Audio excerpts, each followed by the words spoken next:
पता नहीं लोग सुप्रीम कोर्ट के डिसीजन का विरोध क्यों कर रहे हैं, जबकि उन्होंने बढ़िया किया भाई।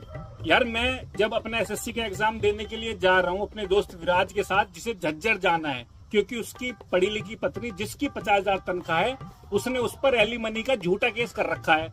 तो उसे छोड़ने के लिए जब मैं अपनी 10 लाख की कार, जिस पर मैंने 3 लाख का टैक्स दिया हुआ है, रोड टैक्स मिला के, उसमें जब जाता हूँ तो वो जो अंकल जी मुझे मिलते हैं जिन्होंने भाजपा को 6 बार वोट दिया हुआ है, उनसे नमस्ते करता हूँ।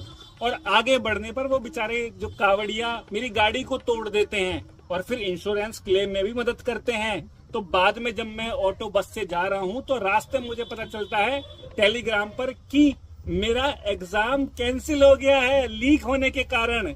और आते वक्त जब वो मुझे दिखता है कि गाड़ी ने एक आदमी को कुचल दिया है, वो नजारे देखने के बाद जब मैं अपने घर आता हूँ, स्पेस टेक्नोलॉजी से बनी हुई रोड पर जो बिल्कुल चांद जैसी है, उससे गुजरता हुआ पानी भरे हुए में से निकल के अपनी गली में जब घुसता हूँ तो मुझे कुत्ता देखने को नहीं मिलेगा यार। और क्या चाहिए तुम्हें? तो जितने भी लोग सुप्रीम कोर्ट के इस बात का विरोध कर रहे हैं ना कि कुत्ते हटा दिए, शेल्टर में डाल दिया, अरे भाई तुम समझ नहीं रहे हो यार।